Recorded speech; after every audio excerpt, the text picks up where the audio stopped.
Sveiki, taigi šiame video bus CSS 3 perėjimai, tai yra transitions. Dabar kokie yra reikalavimai perėjimams? Tai yra, reikia nurodyti dvi elemento būsenas, tai pavyzdžiui paprasta būsena ir tarkime užvedus pelę, arba kokią sugalvojat. Toliau kiekvienai būsenai nurodyti reikia skirtingą stilių, tai pavyzdžiui ant vienos būsenos vienas stilius, užvedus pelę, tarkim, atsiranda box shadow ar panašiai. Na tai tiesiog kokį nors skirtingą stilių, kad žmogus galėtų matyti, kad įvyko tas perėjimas, tai yra transition. Ir aišku, būtina nurodyti laiką, per kurį įvyks stilių perėjimai. Nenurodžius šios skaičiaus, toks perėjimas yra 0, o 0 tiesiog nevyksta. Tai, kad parodyti kokį nors pavyzdį, susikursiu paprastą divą. Ir tarkime jį pradedam stiliuoti, tai pasimsiu div, background color koks nors. Tiesiog galiu įrašyti šį kartą. Width, height. Ir turiu paprastą divą. Bloga spalva. Ką nors ryškiau reikia. Na gerai, taip tiks. Jap. Taigi turiu paprastuliausią divą. Ir, nežinau, dar uždėsiu kokį marginą ir panašiai. Ok. Dabar bus... Čia yra viena būsena. Šita būsena, na, tiesiog kaip matote, tokia būsena. Kita būsena gali būti, tarkim, div hover. Ir tam hoveriui, na, padarom box shadow. Tas box shadow, tarkim, 10 pikselių, 10 pikselių, 5 pikselių išliejimas ir tokia tamsiai pilka spalva. Pasižiūrim, kaip tai atrodys ir atrodys štai taip. Dabar, kad padaryti gražų perėjimą transition, tai mums reikia tiesiog prie vienos iš būsenų, tai yra šitos būsenos, kuri yra defaultinė, parašyti transition dalyką.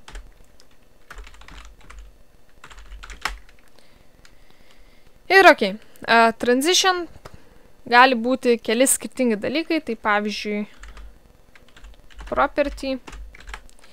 Transition property numatytas jis yra all, kuris keičia visus elementų stilius, kurie skiriasi, tačiau galime nurodyti kurį nors.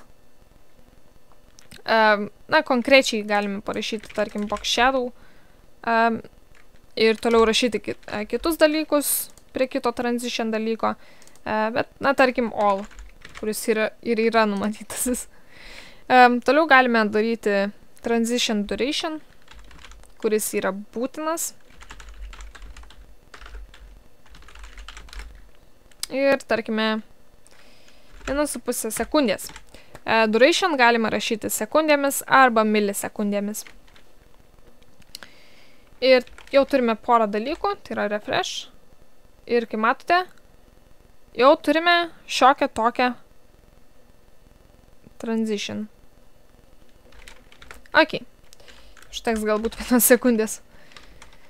Ir toliau yra toks dalykas kaip transition timing function.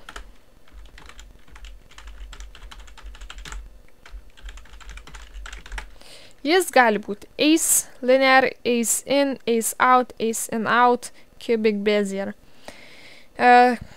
Ace yra numatytasis, tai yra animacija prasideda lėtai, tada pereina labai greitai ir baigėsi lėtai. Linear yra animacijos greitis toks pat visą laiką. Ace in lėta pradžia, ace out lėta pabaiga, ace in out lėta pradžia ir pabaiga, o cubic bezier yra toks dalykas, kai galite susikurti savo perėjimo animaciją. Tai būtų CSS cubic bezier. Ir, tarkime, vaizdus galite iš karto pasižiūrėti ir turėtų iš karto rast. Na ir kaip matote, čia puikiai atvaizduoja, kas tai yra. Tai, pavyzdžiui, 4 skaičiai į tą eina cubic bezier. Ok, tai galbūt pradėsim nuo, nežinau, linear padarysiu paprastą.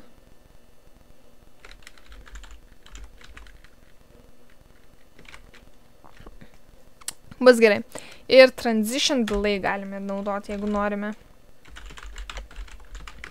Transition delay tai kiek laiko palauks, kol prasidės ta animacija. Tai yra, jeigu užvesim pelę, tarkim, 1 sekundę palauks ir tada pradės daryti animaciją.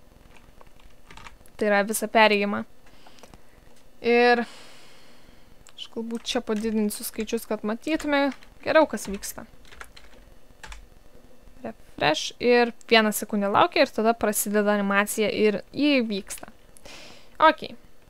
Aišku, nuvedus pelę vėlgi 1 sekundę palaukia ir tada padaro visą reikalą. Ok, taigi yra dar vienas dalykas ir yra jisai bendras aprašymas. Užkomentuojam. Ir tuomet transition. Į tą transition galime rašyti 2 dalykus, 1 dalyką. Tai tarkim 1 sekundę parašysiu. Ir iškart animacija įvyks. Kaip ir sakiau, transition property all yra by default. Tai jo net nebūtina rašyti.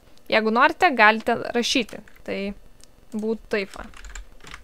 Bet jis nėra būtinas. Nebent kokį nors konkretų vieną stilių pasiemat ir jį keičiate. Jo, tai jis nėra būtinas. Toliau yra timing function. Tai jį galite rašyti per tarpą.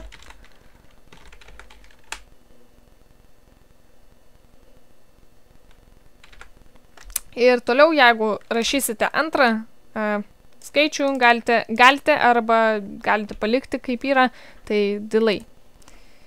Tarkim, 1 sekundę palaukia, per 1 sekundę įvykdo. Įvykdo per 1 sekundę ir nuvedus pelę vėl 1 sekundę palaukia ir vėl įvykdo.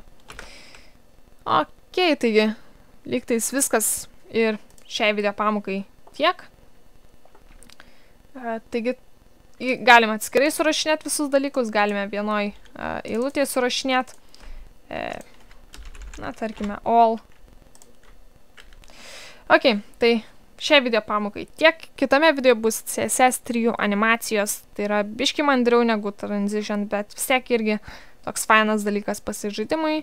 Na ir iki.